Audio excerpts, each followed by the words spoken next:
Hey GP learners, in this episode I'm joined by three amazing partners in practices, and we're going to be talking about the various different things you need to know about GP partnerships and answering your questions that you've submitted before and during this session. It's going to be absolutely awesome, so let's tech enhance your primary care and learning.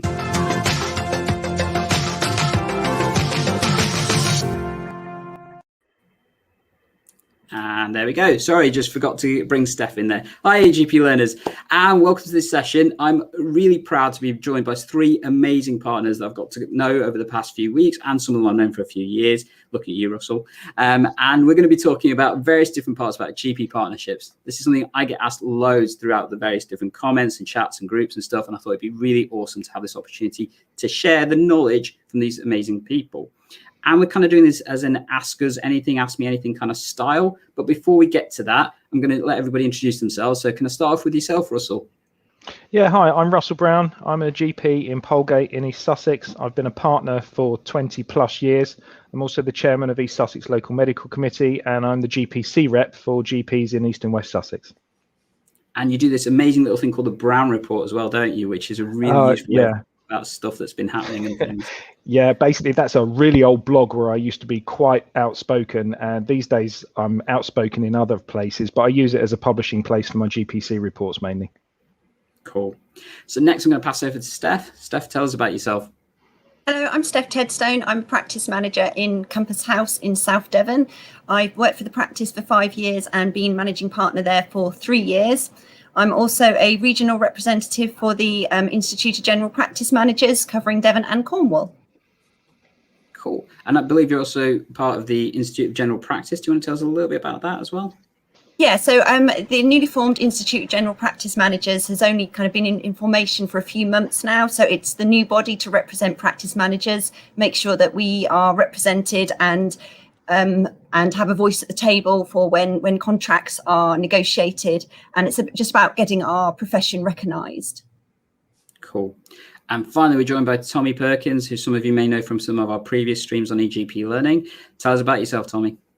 Yep, as Candy said, my name is Dr. Tommy Perkins, and I'm a husband, a father of 3 kids, one of which we just accidentally met before we came on air because they gate crashed. But I reckon the reason I'm here today is because I'm also a GP partner and one half of Medics Money, which empowers doctors to make better financial decisions. Absolutely. So hopefully with this amazing cohort of resources and stuff, we're going to be able to answer all the questions that all you GP learners have about GP partnerships and stuff. If you do have any questions whilst you're watching us live, feel free to stick them in the chat and we'll get through to those as we go along. Although I've had loads of questions submitted and hopefully we'll get through as many of these as we can.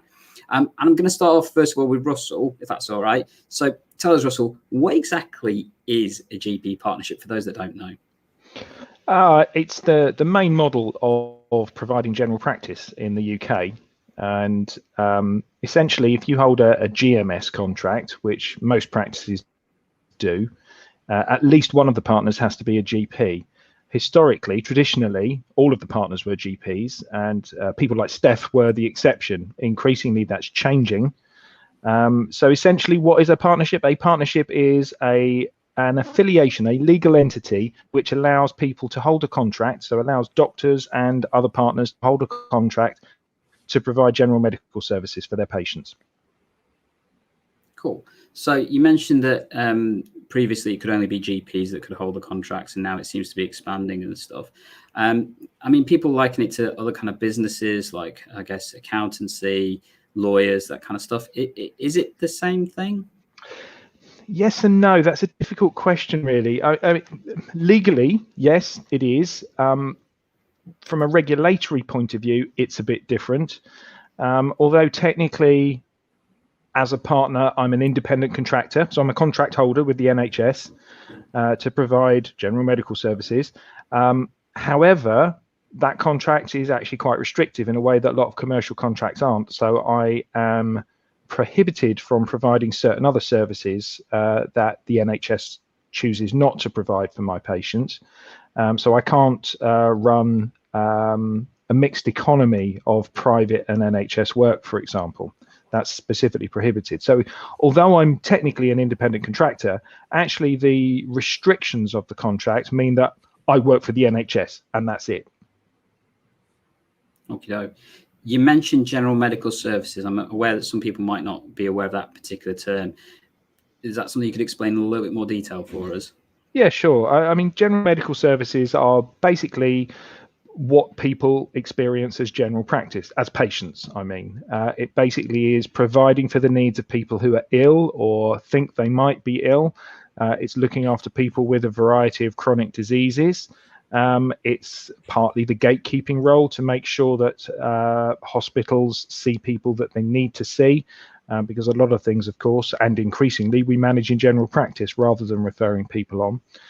There's a whole plethora of NHS services that we can direct people to, whether that's signposting or whether that is actually referring people to. And the complexity of that goes up seemingly day by day, but certainly year by year. So from that point of view, it's managing the needs of NHS patients. Cool. So I guess to all of you then, I mean, I'm aware of, I guess, what GMS kind of is, and hopefully a little bit more aware than, I guess, average person. But obviously for that, practices get capitation. So they get a set amount per registered patient that can be then adjusted based on weighting. So things like the MPIG and all that kind of stuff. But so Steph, you mentioned obviously in terms of your knowledge, how much is that on average? And is that the only kind of income practices get and stuff? No, so it's not the only income practices get. And I think on average, off the top of my head, I want to say it's about the £100 mark, give or take some. I don't think that's too far off, but that's just what's classified as core income. And then on top of that, there's other income streams that come in. So there are other services you can sign up for, so locally enhanced services and directly enhanced services, plus there's QOF also, so the quality outcomes framework, where you can achieve certain targets for hitting targets that are set for you. And are there any other kind of examples of income that practices can? I mean, Russell mentioned obviously that they're prohibited from doing private services to their own patients, but I think there are other things that practice can engage with to try and support the finance and stuff as well, isn't there? Yeah, so there are other contracts. So, for example, there will be things you can sign up for, so extended hours, improved access, and also the primary care networks. Most people are within a primary care network, and income streams will come down that route as well. Cool. So I guess we talked about what GP partnerships are and a little bit about the contract and that kind of stuff. I guess one question I know I love to ask people about is, why did you become a GP partner in the first place? What was that reason? So if I go to Tommy first, if that's all right. Yeah, I think like historically, I'm really good at doing things I enjoy, and I'm really bad at doing things that I don't enjoy. So the reason I became a GP partner is because I enjoyed it. Now I know what you're thinking, because you're like, how did I know I enjoyed it before I even started it? And the reason is, as I said, I started off as a salaried. Then I went locuming. Then I became a GP with a special interest in dermatology. And finally, I became a partner. So the reason that I switched from being a locum to a partner is that I really value continuity. So not with all patients, of course. I don't think anyone's going to pretend that they love seeing all patients. But I just like to follow patients through their journey, help them through that journey. I love seeing the same people mostly again. And I just love that side of things. I think a big thing, which might surprise some listeners, is that I wanted control over my time. And you're thinking, well, you should have stayed locuming then. I actually respectfully disagree with that analysis, but I know it's not the same for everyone. And maybe I'm deluding myself, but I do feel more in control of my time now than at any point in my career so far. And I think the third thing for me was, as a GP partner, you can directly improve your patient's health by what you do as a doctor, but you can also indirectly and directly improve the health of the entire community. And that side of things, that really appealed to me as well. So in summary, I enjoyed it for those reasons. And I've been 2 years, so I should be over any honeymoon period as a partner, having been a partner for 2 years. Maybe Russell will correct us in a minute, but I still love it. So yeah, that's why I became a partner. Awesome. So going to Russell the next then. I mean, out of all of us, I'd say you're probably the longest running partner in this kind of panel. Yeah. Why did you want to become a partner? Well, at the time, it was really the only option. I've been a partner since 1999. I did 8 months or so of locuming before that, after I finished my VTS. And it was the way forward. Salaried GPs were not something that happened. There were some retaining posts out there, even back then, but not very many.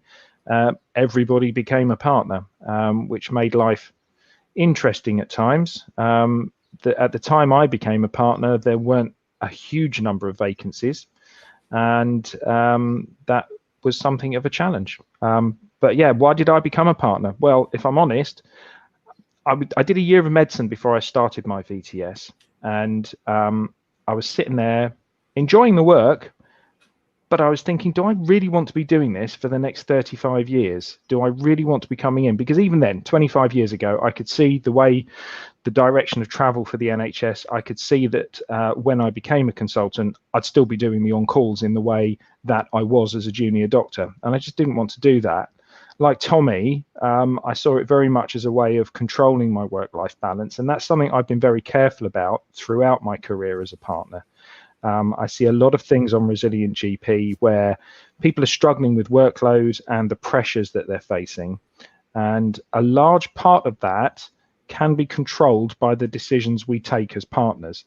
Yes, it's very pressured. Yes, there is an awful lot to get through, but the way you manage that can be very positive. And certainly I'm currently the only GP partner in my practice for 7,000 patients, having gradually lost doctors over the last few years because of the pressures that everybody's under. And I have to say, we haven't lost any patients overall. In fact, our list size is going up, so I'm obviously doing something right. We've got the structures in place. It was very difficult for the first few months, but then we changed my timetable, for example, and it is now manageable. Yes, I work very hard. Yes, I come home very tired. But I still can't imagine doing anything else as a career, if I'm honest. Wow. And I guess with some of the points you mentioned, you said that obviously you're the only GP partner in your practice, but you have other types of partners. I guess it'd be good to go to both yourself and Steph on this, that obviously you don't have to be a GP to be a partner. You know, there's examples of practice managers being partners like Steph. You know, there's examples of nurses, pharmacists, I think I've even heard of a physician associate partner in certain practices. I guess, how does that work differently compared to being a GP as a partner? Maybe worth going to Steph first, if that's all right. Yeah, so I'm a partner in my practice. I have been for the past 3 years.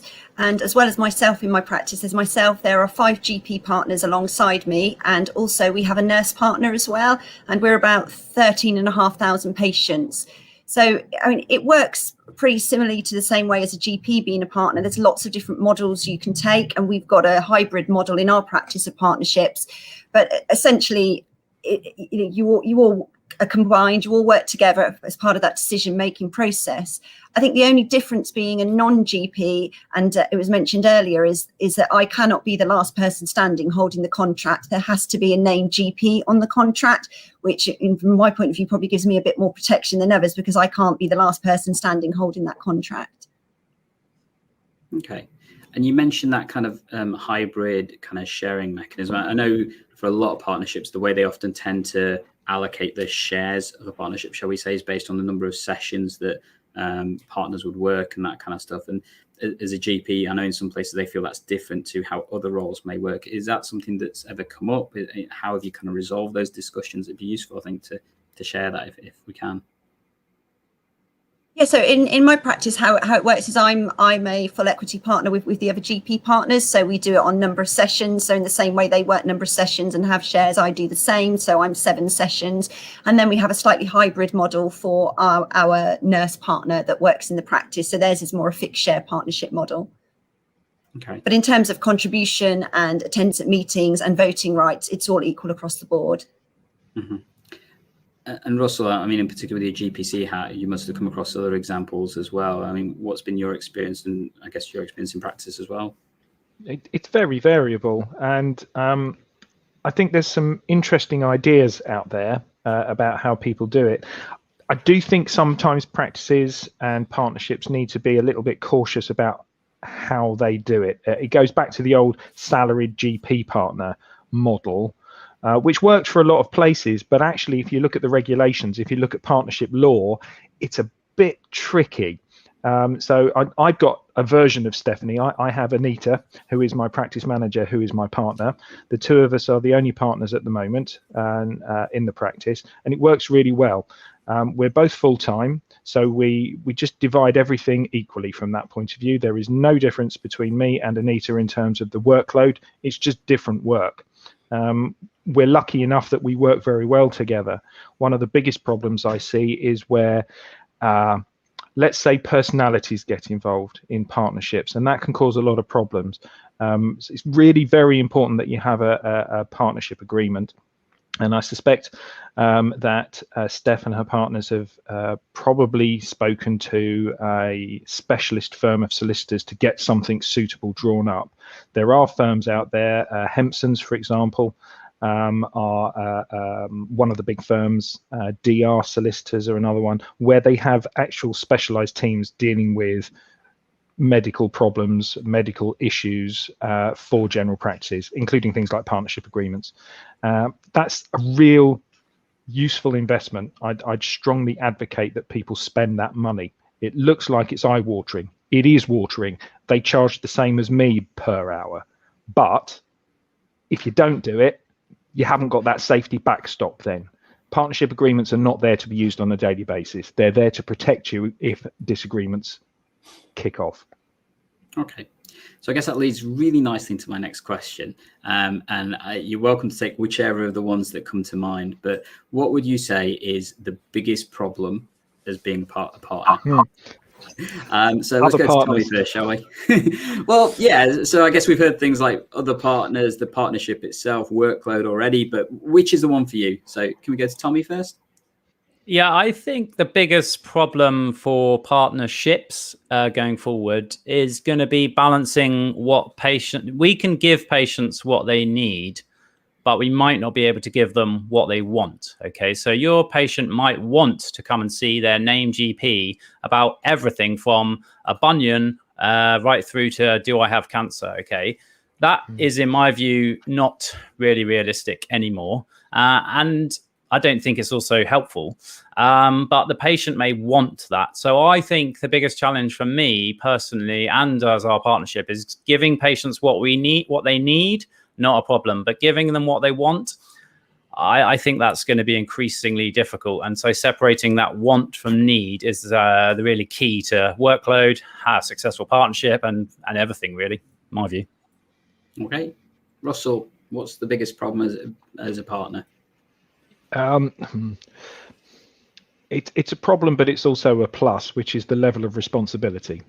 Steph's already alluded to the last man standing problem for a lot of GPs, and yeah, that happened to me. But I'm still here. It does mean I've got an awful lot of control over how the practice is run. I mean, one of the advantages of being a small practice with two partners, me and Anita, the practice manager, is that we can take decisions really quickly.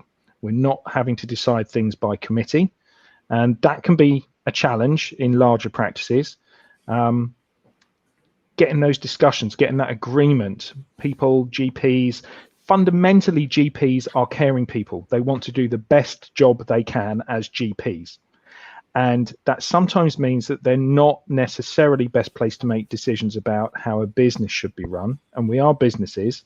People forget that sometimes. And that can lead to conflict between partners. And yeah, sometimes I've made an off-the-cuff comment about personalities, but sometimes it is just that. GPs are a very varied population of people, and you're not always going to get on with everybody. And that can cause difficulties in communication. And when partners don't communicate properly, that's when you start getting problems with the functionality and the efficiency of the way a practice is run. But I also think I agree with Tommy as well that it's the need versus want. I tend to phrase that slightly, or frame it slightly differently in that it's not so much me providing what patients need or want, it's what the NHS, what services the NHS want to purchase from me so that I can provide those services. If it's not purchased, why would I spend my money on providing those services? Ear syringing, for example. Okay. So Steph, your turn. What would you say is the biggest problem as a partner?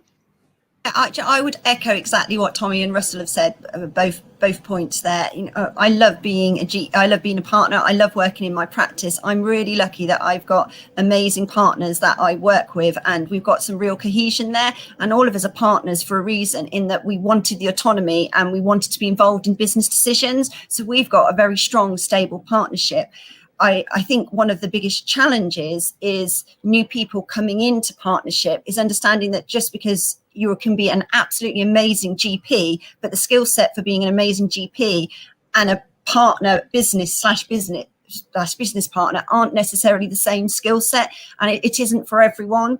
But say it's amazing if that's what you want. If you want the autonomy, if you want to be involved in the decision making, if you want to be able to have a real impact and make a change to both patients and to your staff and team that you work with, it's really great for that. But it's about how you keep that balance with different personalities all working together.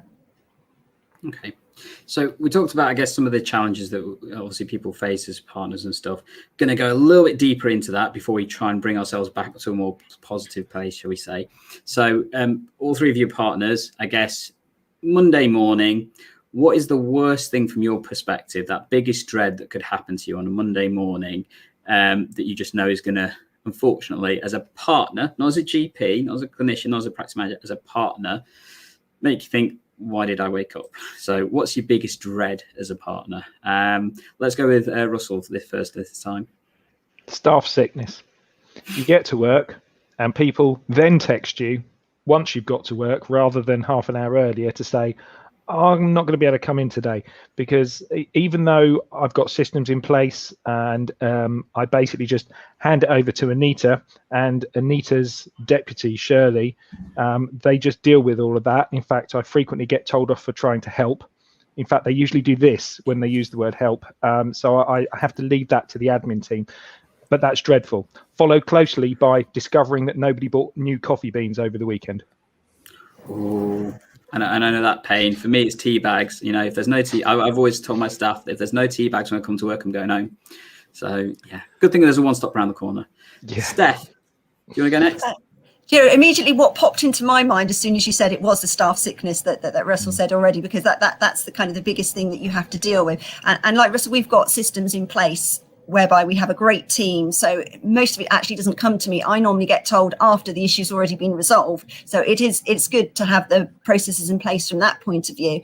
So that aside, I'd probably say for me, the biggest dread from being a partner is the concern for the future and what the partnership model looks like going forward. Because as I say, I've become a partner for a reason. All of my GPs are partners in our practice for a reason, because of that autonomy and because we want to be able to work and make a difference. So I think all of our biggest dread is what's that going to look like in 5 or 10 years time with the development of PCNs and ICSs, and actually is that partnership model going to survive that? Absolutely. Tommy, your turn. Yeah, in order of priority for me, coffee malfunction, like any kind of coffee malfunction, that's serious. Second, IT problems. Like if your IT system goes down, we're so reliant on it these days. That is operational nightmare, but it's also a patient safety problem. It's not good. Don't try it. And I think, the third thing is that the paperwork wins. And what I mean by that is that all of us became GP partners for the reasons that we said, and anything that detracts from that sole purpose, like pointless, mindless bureaucracy, if that starts winning, I think that'll be a shame as well, because we're all here to just deliver the best possible care for our patients, and anything that is not required to do that, to be honest, I'm not that interested in. So yeah, but you have to be interested in it because it's part of the game, right? So I don't want it to become too much part of that, and just stick to the core focus of delivering the best care that we can for our patients. Absolutely. And definitely I'd agree with all of those. I guess for me, IT failure, probably the biggest one, particularly since I'm the IT lead in the practice. So everyone then asks me what to fix. And I'm like, there's no internet. We're a bit stuck until it goes up and stuff. Turn it off, turn it on. Yeah. Having gone through WannaCry and having gone through 2 internet outages since that, it's hands down still the biggest upheaval in a practice, short of, I guess, a leak and that kind of thing. But hey, We'll see. So we've talked about, I guess, some of the less positive stuff. Let's go a bit more positive, shall we? So what is, from your perspective, is the most appealing part about being a partner? I know some of you mentioned a couple of the pros from your perspective, but what is that one thing that says to you, this is the best thing about being a partner? Steph, let's start off with you this time. For me, without a shadow of a doubt, it's the team that I work with. So both the partners and the staff in the practice.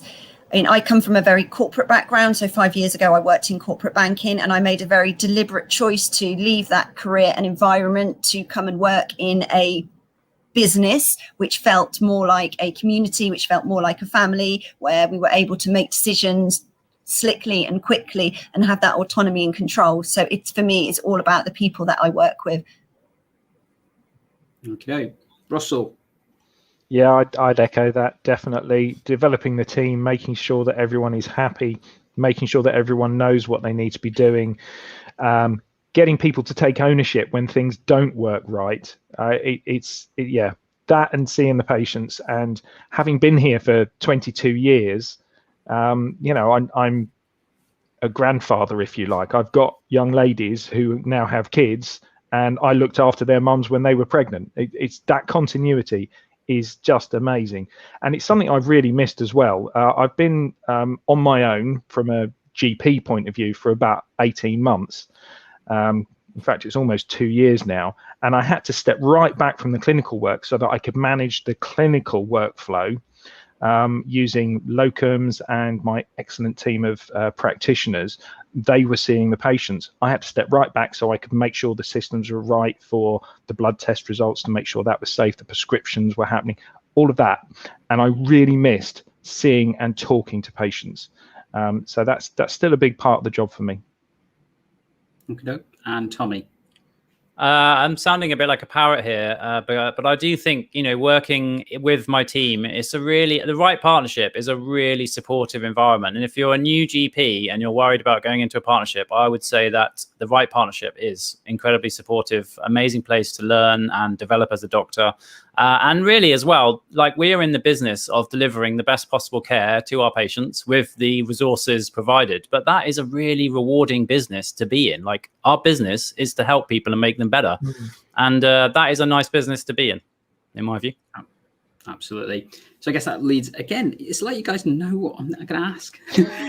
But okay, so what support is there for people who are new to partnership? Because that's a massive upheaval that can happen.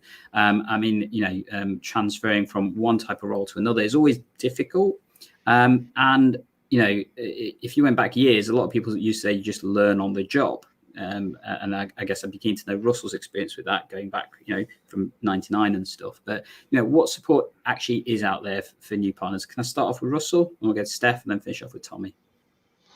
Yeah, well, right now there's quite a lot of support, both financial and managerial, as it were, for new partners. There's quite a lot of different schemes where people can do different things as they go into partnership.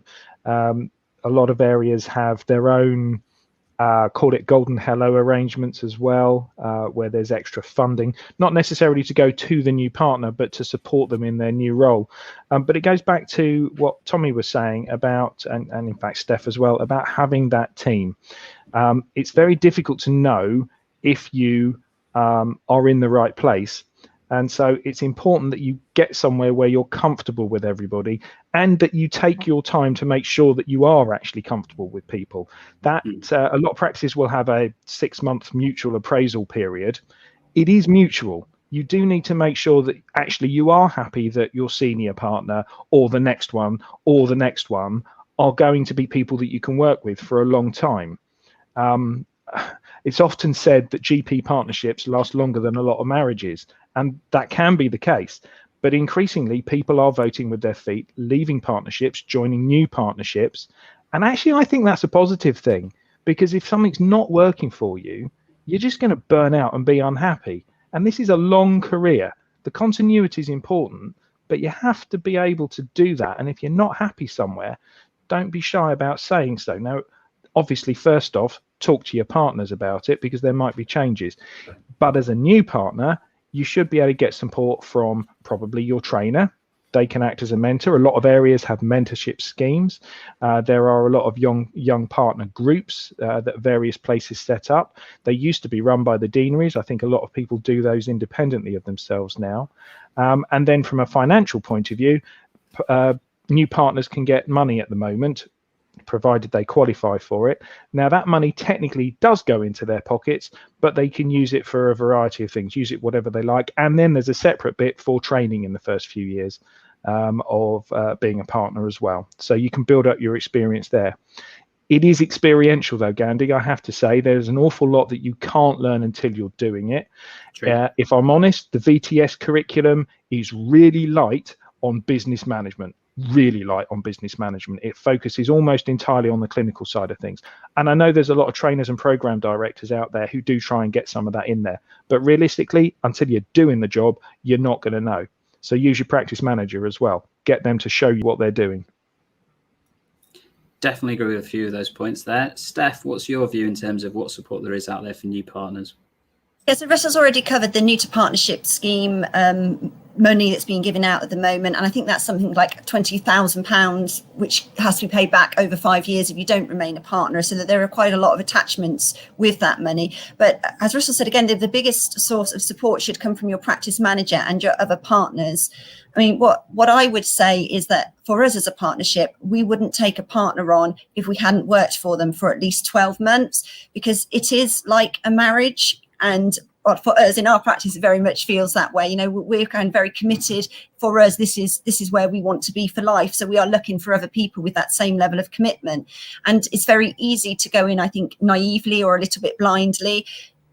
It's really important, I think, to take the time to find out what the partnership's like, both for you individually and for the other partners in there already, to check that you gel. Because, you know, as I said, being a GP isn't always the same as being a business partner. And you could also be a really good partner in one practice, but not necessarily gel with partners in a different practice. So there's so many elements there that, you know, if you get it right, it is absolutely perfect. And you wouldn't want to do another job in the world. It's really good. So I can't recommend it enough from that point of view. But it's important to take the time to make sure that you do get it right. Cool. Tommy. Yeah, I just got a phone call. Sorry about that. That's gone on mute. Yeah, I would echo what's already been said about the VTS scheme does not teach you very much at all about running a business, which is absolutely bizarre, because as a GP partner, you are going to be responsible for running a small, even medium-sized business, and the curriculum covers none of that. So, yeah, I think good sources of support for me were my trainer, who is also now one of my partners. He was excellent for the clinical side of things, but by his own admission, not so excellent with the business side of things. And just getting into what Steph and Russell said, there is the £20,000 golden hello for new GP partners, but there is also the £3,000 training grant, which can be used to provide, purchase additional training. But the problem and the reason we started Medics Money is that getting good quality financial information is really, really difficult for GPs. And obviously with my partner, Ed, he is also a GP, and a chartered accountant and chartered tax advisor. It's a massive driver why we set up Medics Money, to educate people.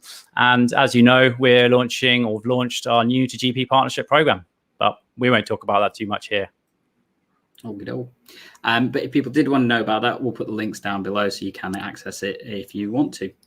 I guess with that comes some additional changes. Obviously, the past couple of years, we've seen some of the biggest changes to general practice. COVID, hands down, changed the game for general practice itself. Just before that, we had the introduction of PCNs and the change in finance and the way that funding comes towards practices themselves. So I guess that raised the question to me, how can practices innovate to effectively keep sustainable and to basically excel even further? If I go first to Steph, then Tommy, then Russell. Yeah, so for me, it's really important not to become stagnant. So you need to look both internally in the profession. So what are other GP practices doing? What can you learn? Who are the high performing ones? Who are having the impact with their patients? What are PCNs doing? So looking all across the spectrum to find the best practice and work with them to find out more information and see what you can bring into your own practice, but not just look within general practice. Look outside at other businesses. What are they doing? What works well and what can you bring back in? So for me, innovation is it's not being afraid to share information and not being afraid to try new and different things. And it's remembering that, just because you try something, if it doesn't succeed, it doesn't matter. You can change it. You don't have to be wedded to that model then going forward, or to that new process. So don't be afraid to try new things, and don't be afraid to make mistakes. Definitely. Okay. Tommy? Yeah, I mean, you said it, didn't you? You said innovate to be sustainable. Like, that is exactly what you do. But getting into that a bit more detail, nothing, in my view, drives innovation like a crisis. Okay. And I don't think anyone's doubting that the last 18 months, 2 years in general practice has felt like a crisis, to be honest with you. And I think what Steph said, like, if you've got a new idea, test it, see how it goes, monitor it, see what the outcomes are like, refine it, test it again, and just keep on learning from your mistakes. Everybody learns from their mistakes. It's perfectly natural. But if you introduce a new thing, you've got to test it before you release it, monitor how it works, and then improve it so that you are actually making progress and not just blindly innovating with loads of different things all going on at the same time. So yeah, just test, innovate, test again, and innovate some more. Okay. And Russell, I know you've done a couple of things in particular, obviously with the changes you've had to make over the past couple of years, in addition to COVID and stuff. Tell us about, innovating as a practice. I think the main thing is being brave. Don't be afraid to take decisions. Don't be afraid to take risks, but pilot them. So, as Tommy says, come up with an idea, figure out what you're going to do, pilot it, and then take stock. I think a lot of people come up, it's like the old government and NHS England pilots, isn't it? We're going to pilot this for 6 weeks and then everybody's going to be doing it. But that's not a pilot. A pilot is trying something out, measuring what you're doing in some way, which doesn't necessarily need firm numerical data, but measure whether it's worked. And if it has worked, fine, carry on. You might need to tweak it. It might not have worked. Don't be scared to backtrack, go back, rethink, and redo it. It's very easy for me, because I'm in a small practice with 2 partners, to make decisions quickly, make changes quickly. Literally at the drop of a hat, we can change things from one day to the next and see what happens. If it works, great. If it doesn't, then you try something else. There's a limited amount we can do from a financial point of view that's innovative in general practice, because of the way we are regulated, because of the structure of the contracts that we hold with the NHS. But that doesn't stop you doing other things. Now, that might not be patient services. One of the things we discovered over the last 2 years with the strain on the practice, COVID notwithstanding, is what the healthcare assistants, for example, the way they are trained, the way they go through university, it's very hospital focused. There isn't really a general practice solution for that. So we set one up, and actually that's gone so well with our own staff that we've set up a training company, and we're now selling that product so that other people can train their healthcare assistants with a general practice focus. It's going really well. Cool. And again, if people want to check that out, I'll stick the links to that down in the description below so you can have a look at it as well. I guess we've talked on, obviously, the continuity, the sustainability of practices. Can you give us, I guess, some ideas? How can you nurture staff to be more inclusive within the practice, potentially, foster new partners in the making and that kind of stuff? Because that is a challenge in some places. And I guess I'd love to know any particular tips, the thoughts you all have. Let's go for a slightly different order. So if we go Tommy, Steph, then Russell.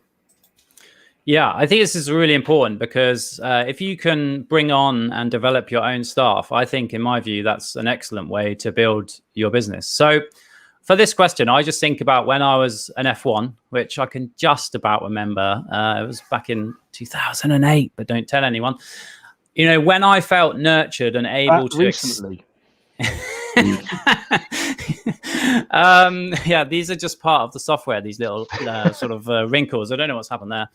Gandhi needs to get a better webcam for me. But yeah, when I was a F1, when I felt able to extend myself and expand my competencies and learn more, was when I was supported by a senior who you just felt like, whatever your question, and I definitely asked some really stupid questions, they would always take time to answer your question and help you. And you could see that they, that as a consultant or the board manager, they had so much going on and they didn't really want to speak to you, but they never made you feel like that. And so I try to be that person now and just try to be supportive of my staff. And if I'm having the duty day from hell and somebody comes to ask me whether they can go on a new training course, I will try, if I can, to make time to discuss it with them and just support them, and be accessible, really, to support them. I think that's a really good way to bring on staff. And if somebody shows willing and that they want to expand their own role within the practice, if it works for your practice, I'm a big fan of just supporting that, because I do think it's a really good way to develop your own staff, but your own service as well, your own business. Cool. Steph? Yeah, so being a non-patient facing myself, my staff are probably my number one priority. And so as it's so important to make sure that they feel part of the team and nurtured. So we've got a lot of things in place so that it feels like it's our practice rather than an our practice joined all of the staff members' practice. We encourage ideas from every single member of the team, from the cleaner to the receptionist to our nursing staff to our GPs. So everybody feeds in ideas. We have a really clear management structure. So we have managers for each team. And then so we have a senior management team that I work with. We do a lot of mentoring and nurturing. So all of our salaried GPs and all of our senior allied health professional roles have a assigned GP partner as their mentor as well. So as well as their line manager who they can talk to, they have a mentor aligned to them as well. So this is about nurturing and making sure everybody feels like they are part of the practice and that it's their practice and that we can own the change and own decisions together. Cool. And Russell, what are your views, I guess, in terms of nurturing staff? Yeah, again, it's having a door ajar policy. I won't necessarily say open door policy because I do have stuff I need to get on with. But yeah, the guys are absolutely right. You need to be approachable. People need to know that you'll listen to them, and you do need to listen to them. You need to hear what people are saying. So if something's not going right, you don't need to say, well, you just need to get on with it. You need to listen why it's not working. And sometimes it will be, once you've listened, yes, okay, but you need to get on with it. But a lot of the time it'll be, okay, well, we need to make these changes. And just making people feel valued, making people know that they're not just a minion, that you're not the boss with capital letters, knowing that you've got their back as well. So my admin team, for example, know damn well that if they get an abusive patient on the phone, they are empowered to tell them to stop being abusive and to hang up if it continues. They know I will back them 100%. Mm-hmm. Having that reassurance for my team that I will have their back is really positive. And then allowing people to develop themselves as well. So if my practitioners want to go and do a particular course, for example, to expand their skill set, that's fine. If our healthcare assistants want to do something over and above, then we'll certainly see if we can support that. It's making sure that people know you value them as individuals and value them as team members. Absolutely agree with that. I know that I had an interesting discussion with one of my trainees recently. August is a chaotic time for most practices because everybody kind of wants their leave, it's summer holidays, that kind of stuff. And I made a teeny tiny error of not putting my leave request in for August. And as a result of that, it became a massive issue for the practice. And unfortunately, there's one of those days I just can't be in practice. It's something religious. And for that reason, if I'm not there, I have other people much higher up than me that will come for me and that kind of stuff. So, technically, I got asked by the trainee, why didn't I just do the partner thing and say that somebody else couldn't have it? And I just looked at them strangely because for me, that's not the way I want to treat my staff. They didn't mess up. I messed up. This is my problem to fix. It's not for me to impose that issue on somebody else. And it seemed weird that my trainee felt that I couldn't do that, that I didn't have the right to just change somebody else's stuff because I'm their employer. But actually, for me, that's the wrong, there has to be an element of equity within the staff. And then people feel that they're part of a team, which is what you want. And yeah, I think that helps to nurture future staff if they then feel they're in an environment that will support them no matter what kind of thing. Went a bit off on a bit of a thing there, didn't I? Well, okay, no, actually, Gandhi, I think that's a really useful illustration of a point Tommy was making earlier, actually, about new partners. A lot of new partners, they've only ever been salaried, whether that's on their VTS or whatever. And that level of responsibility as a partner is a very different thing. But you're still a member of the team. yeah, the buck stops with you, but yeah, it's my business in a way that it's not the business of my healthcare assistants, but it's their job, it's their place of work, it's their work family. So it's a very different kettle of fish. Anyway, just illustrates it nicely, I thought. Thank you. So I guess we've had loads of questions already, and we've still got a tiny bit of time. If anybody does have any questions watching us live, feel free to chuck them in the comments and stuff. More than happy to bring those up. And if you're finding this good value so far, definitely leave us a little like. It's great for the whole YouTube metrics and stuff, and lets me know that this is good content. But I've got a couple more questions for our panel. So one in particular that I think is one that confuses a lot of people. When you join a partnership, everyone always says, have a look at the accounts. Okay. That's great. What exactly should people be looking for, though? What does that mean? And I'm going to proviso that with always try and look at that with an accountant, because to be honest, practice accounts are always confusing and stuff. So we're going to take that one out of there. But from your perspective, tell us about accounts. So if I go to Russell, then Steph, then Tommy. Yeah, that's a difficult one, because different accountancy firms they'll use the same broad structures, but the individual lines will look different. So you might, for example, your training practice might be happy for you to see their most recent accounts so that you've got some idea of what you're looking at if you're going into a partnership. But really, yes, you need to be looking at it with an accountant who knows general practice. And again, that's going to have a cost implication, because nobody's going to work for free. But it's important that you do that if you're going into partnership, so that you know what's what. Now, there's something called ASMA. I can't remember exactly what it stands for, but it's basically the Association of Specialist Medical Accountants. I can't remember what the I stands for. They're a really useful resource. They tend to cost a bit more than non-ASMA accountancy firms, but you tend to get metrics. So when you get partnership accounts, they will compare it to other ASMA practice accounts, and you'll get a ballpark of where the practice is, and that's always been really useful. Look at bottom lines. Don't worry too much about top lines. Top lines is income. Income is not the same as your take home. So look at the bottom line of the practice. You need to think about the profitability of the practice. I'll stop there. Steph, go for it.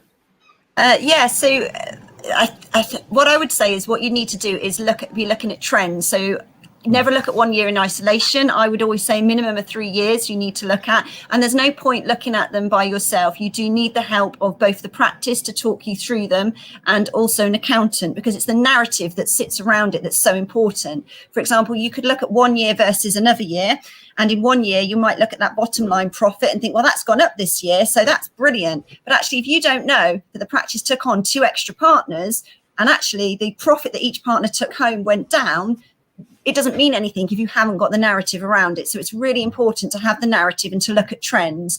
Also, you need to strip out one-offs. So, for example, if a practice has been involved in COVID this year, there'll be a lot of extra income from COVID coming in. So you need to strip that out, because that's not going to happen every year. So you do really need to take the specialist advice, work with the practice, and also work with an accountant to really understand the numbers so you know what you're getting. And as Russell said, that the turnover, the top line is less important. It's the bottom line and also cash flow. I would also say what's really important is to find out financial policies of the practice. So some practices, for example, will reserve all of their tax within the practice. Some take it out. So the partners will draw everything and they will have to pay the tax themselves. Others leave the tax in, and then that can often be providing the cash flow for the practice. So understanding things like that will have a real significant impact on what your responsibility is as a partner and what your actual take-home pay is going to be. Okay. Tommy, I mean, you've got the financial knowledge from this perspective. Talk us through how you'd recommend people look at accounts. Yeah, it's such a huge question, and so huge that it's going to be an entire module of our course, which incidentally is taught exclusively by ASMA, and the I stands for independent ASMA accountants that are on Medic's Money. And I think the need for a specialist medical accountant cannot be underestimated, because it's a ridiculously complex area. Running a GP practice is not like running a printing shop or a laundrette or really any other type of business. So specialist knowledge pays for itself. And as I said, our course is taught exclusively by ASMA accountants, but let's get into it.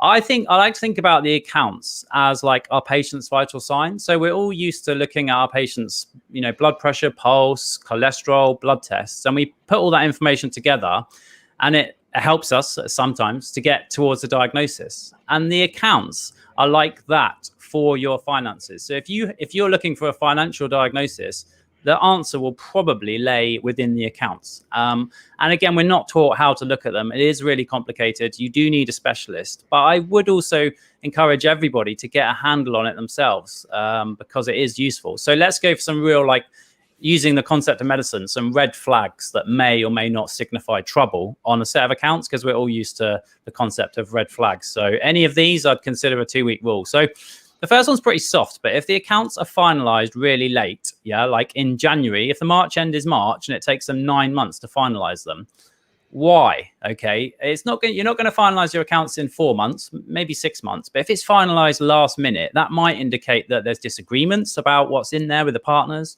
It might indicate that the flow of financial information from the practice to the accountant is not good.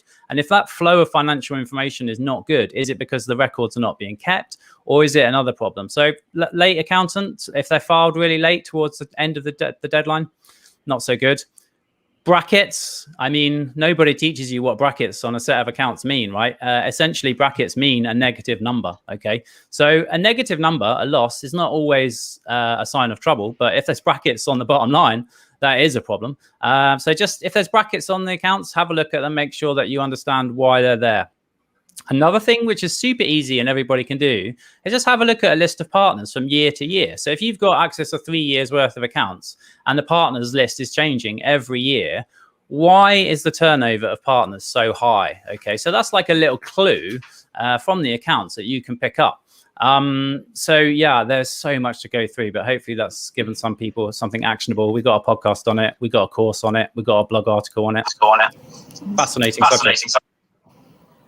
Thanks, can I Tommy. just can I add another thing in there about accounts? So rather than what I would say is that I come from a business background, and one of the things we always looked at when we were assessing businesses is something called a balanced business scorecard. And when you look at the balanced business scorecard, you've got 4 areas, and finance is just one of those 4 areas. So if you're becoming a partner in a partnership, it is really important that yes, you look at the finances, but remember that's one of the 4 areas. The other 4 areas that you really need to look at are your patients. Are they satisfied? What service are they getting? Another area is your staff. The staff, are they happy? How are they being looked after? And the other area is your processes and efficiency. So the finance is one of the 4 of those areas, and you need to look at all of them to make a proper assessment of the business. Just because the finances might come up with a big tick, it doesn't mean all of those other areas are being ticked off. So if you want to work somewhere which has all of those, you need to make sure that you've looked at all of those areas and ticked them all off. Okay. One more thing. Yeah, go for it, Russell. For new partners specifically, your first tax bill as a self-employed person is going to be eye-watering. Just make sure that either you or the practice have got a system in place so that money's getting put aside from the outset, because otherwise you'll think, this is great, I'm earning loads more money than I did as a VTS person. And then 18 months down the line, you're going to start crying when you have your meeting with your accountant. If you expect a telephone number tax bill, you won't be far off in my experience with that one. So yeah, expect a telephone number. That's what my accountant said. Can I just add 3 really quick things that apply, that if I was a practice manager or GP partner, that I would be doing right now, like financial issues that keep me awake at night? Can I go for that, Gandhi? Yeah. Yeah. So the first one if I'm quick, okay. First one to mention 1920 annual allowance scheme compensation. Okay. This is a one-off scheme where the government is going to pay your 1920 annual allowance charge if you have it. Okay. So it's as close as you can get to free money. Okay. And the mandatory deadline for that is the 31st of July. Okay. The voluntary deadline has been extended to 31st of March, but you need to get on that really quickly. If you don't know that you've got a charge, Capita, PCSE have lost all your numbers and you're not sure, there's things that you can do about that. But we've got a podcast on it, but you must have a look at that because it's free money. And it's, there's no other way to put it. So not financial advice, do your own work, ask your accountant about it. But the deadline is approaching and there's so many people I saw a stat the other day that 7,500 people are affected and only 2,500 people have applied for the compensation. It's keeping me awake at night. The second thing that was keeping me awake at night, but no longer is, but should be keeping you awake, is something called final pay controls. This was a ridiculous scheme that was introduced in 2014, whereby the government was seeking to prevent mainly those in the 1995 section of the scheme. Again, if that means nothing to you, just check out our podcast. But the final pay controls could result in really punitive tax bills. And if you're thinking, oh, we've heard about tax bills before, this is totally different to the annual allowance scheme that I just talked about. And if you're falling asleep at the back, these tax charges are not the responsibility of the individual, but they're responsibility of the practice. Right. So now you're paying attention. Just have a look at it, because it was a disaster. ASMA and others campaigned really hard to fix it. It's been tweaked and almost fixed, but you must have a look at it. And if you're thinking, oh, this doesn't affect me, 1 in 5 practices are affected by this. Okay, so it probably does affect you. You just don't know about it. Final pay controls, have a look at it. We got a podcast on that as well. Final thing, I mean, this is really boring. I'm going to say VAT, but the PCN and the VAT on the supply of staff keeps me awake at night. It should keep you awake at night if you're in a PCN. There are workarounds, but just have a look and be aware, because as doctors, you know, probably we don't really think about VAT because most of the stuff we do, except dispensing anyway, is not affecting with VAT. But have a look at PCN and VAT. That's just 3 things. Annual allowance charge, 1920, you've got to do that. Final pay controls, check that out. PCN and VAT. And now everyone's asleep. Let's move on. But they're really important things like that. Seriously. Well, I guess by the way that both Steph and Russell have been nodding, they're probably thinking, yeah. So, yeah, thanks to Tommy and the rest of the panel. We've now just had a financial education of general practice finances. And if you haven't had some benefit from that, to be honest, I don't know what else is going to be a benefit to you at that point then. But for entertainment's sakes, we're going to go on to the next part. So I kind that of was entertainment, Gandhi. Like, that's as entertaining as finances get. Maybe for you, Tommy, maybe not for everybody else, but I'm hoping this next part definitely will be. So I warned the panel that I was going to do this to them. And basically, I'm going to ask them 7 quick parts of the possibly what might or might not be the GMS contract. And what I want them to say is whether or not they think this is or is not part of the GMS contract. Okay, so it's services that practices provide. And the reason why I asked this is because this stuff comes up all the time on the GP forums and stuff. So if you think it is part of the GP contract, I want you to raise your right hand. Can we just test that so everybody knows which one is their right hand? All right. And if you think it's not part of the GMS contract, you raise your left hand. Okay. And the person that gets the marks is the person that answers first correctly. Okay. The reason why this is important, I'm going to tally them up as we go along, and whoever gets the best points, well, gets to answer the next question first, which is really important, and you'll see why when we get to it. So let's get cracking. So part of the GMS contract, ear syringing. Steph gets that one. All right. So it's not part of the GMS contract. Childhood IMS. Oh, I think Russell was first there. I'm going to say it's part of the contract from what I've been able to find out, but I know Steph went with no. It's expected, but not part of the contract. Oh, that sounds like a bonus point. Yeah, that's changed a bit. It is part of the contract now. It wasn't, but it is now. Mm-hmm. Spirometry. Russell, get it again. So, yeah, spirometry is not actually part of the GP contract. It's part of QOF, but it's not part of the GP contract. Completing an ESA 113. Well, okay, I'm going to give that to Tommy. So it is part of the contract, but yeah, it's one of those things that you kind of have to do it, but it's still an additional. Yeah, it's a weird one, isn't it? But it is technically as part of all the kind of DWP and mandatory documents and stuff that comes into it. All right, phlebotomy. Russell again. So technically, phlebotomy is not part of the GP contract. However, it's clearly a service that almost every practice across the country offers to its patients in-house. ECGs. Russell's fast on there. So ECGs, again, additional service. A lot of practices do obviously offer it, but it's not actually part of the core contract. And finally, the PCN DES. So it's not actually a mandatory part of the GMS contract. It is an additional enhanced service. So I'm going to give that one to Steph. Okay. So out of that, Tommy, you're a little bit slow, unfortunately, and Russell takes the lead.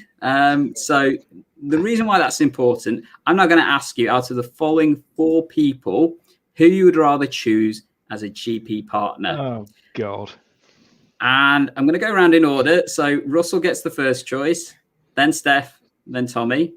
And the person that's already picked by the person before, you can't choose them, which is why it's so important to get first, because you get more choice. Are you ready, Russell?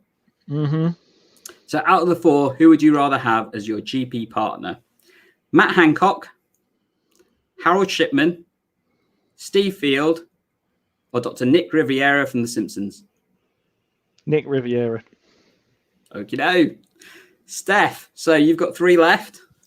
Just to give you those answers again, you've got Matt Hancock, Harold Shipman, and Steve Field. Who's Steve Field?